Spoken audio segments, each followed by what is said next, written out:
Right guys, today I bought I got a refurbished Dyson V8. So it was on Black Friday, right? And I thought, you know what? Perfect time to get a V8 because I had a V8 in 2019 for my daily main vacuum and I loved it so much. Yeah, by the way, the box is open because I was excited, okay? I had a little, cheeky sneak peek. Anyways, guys, I had a V8 in 2019 and it was amazing. It was a good vacuum and that, but I wanted one that had more power. So that's why I upgraded to the V10, then the V11, then the V15, and then upgraded to the Generation 5. By the way, in case you don't think I hate the Generation 5, no I don't. I don't dislike it. I think it is a good vacuum, and it is usable, but, I'm just picky, do you know what I mean? Right guys, here it is. Nice Dyson V8 one. It says Dyson V8 on it. For some reason, yeah, they discontinued the animal name now. I don't know why they've done that. And you know what's funny, yeah? When the Dyson Animal first came out in 2001 with the DC07, that was the most premium, top-of-the-range one you can get. I'd say then in the last few years, Dyson Animal name had become budget and cheap. I don't know why they done that. And now they got rid of the name altogether, so that's a shame. We've got the mini motorized head, my favourite little motorized head ever.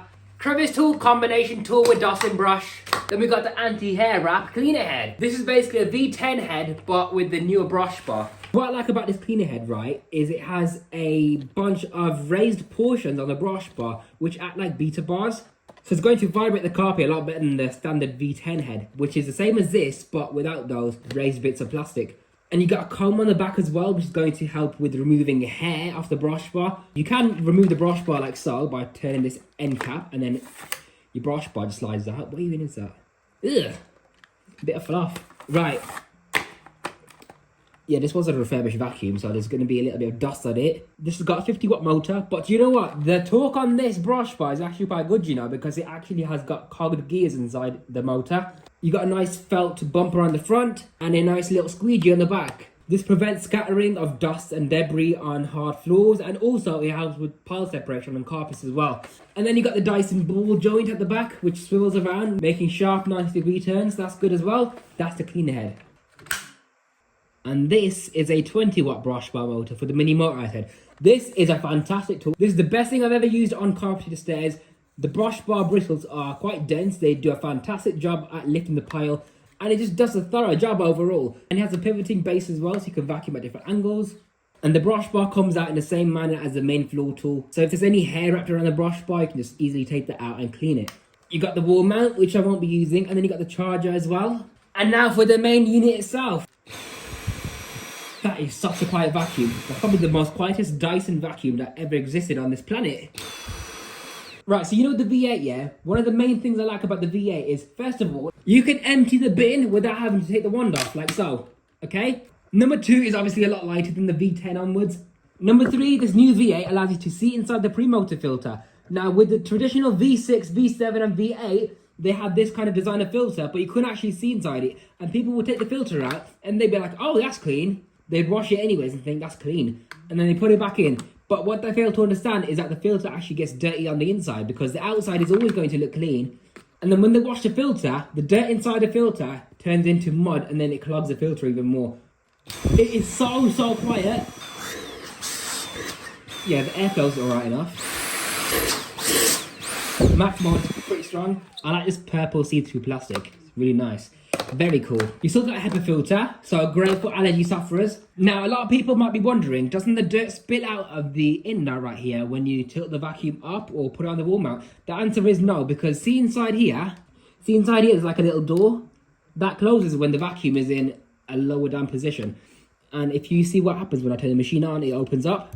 Then it closes again when I turn the machine off. So it's a great, clever little design right there as well. Another reason I love the V8 so much is when you empty the bin, right, you can't turn the machine on. Now, if it was a V10, V11, V12, V15, whatever, and you switch the machine on, your filter is going to be caked in dust and clog itself just from switching it on for less than half a second, because the dust that you're trying to empty out is going to bypass the cyclones and go straight to the filter. With the V8, you haven't got that issue. So again, much better design. And using the tools on the V8 is more pleasant and comfortable compared to the V10 onwards as well, because you got a much more simplified, smaller design. So you got a little spout here instead of a huge chunky bin that you fit your attachments to, like a V10 onwards. With this, it's just a little teapot thing. It's like holding a drill or teapot, and then you just vacuum it with a teapot. Very nice and handy design. I love this vacuum so much. I just wish it had the suction of a V15 and the power of a V15. That would have been incredible. It's got 2 battery lights on at the moment out of 3 because it is going to need a full charge. Here's a mini motorized head. Show me a tool that's more powerful than this.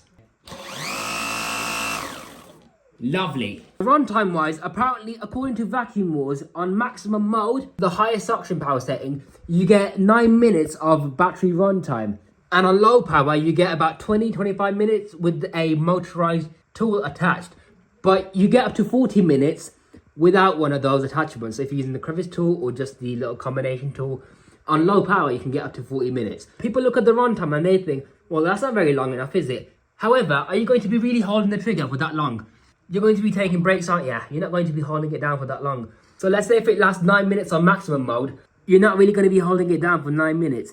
9 minutes of cleaning could turn into, I don't know, 15-20 minutes of cleaning. They changed the colour of the cyclone. I wish they did the older one where it looked like it was actual metal with that shiny silver finish. I'm loving the new filters though. I'm a really big fan of this new filter design. Look how cool that is. You can see right in there.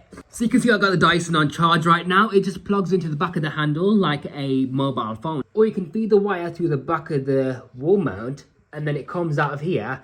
And then every time you put your Dyson into the wall mount, it self-charges. So that's a very handy design. This one didn't come with the screws though, unusually. I don't know why they didn't do that, because normally they do. Let me know if you want to see a demonstration of the V8 and maybe even a performance test. I just want to admire its cleanliness for a day because it looks brand new despite being refurbished. This has been your host T from Power 786 with the Dyson V8. I'll see you in my next video. Bye, have a beautiful time.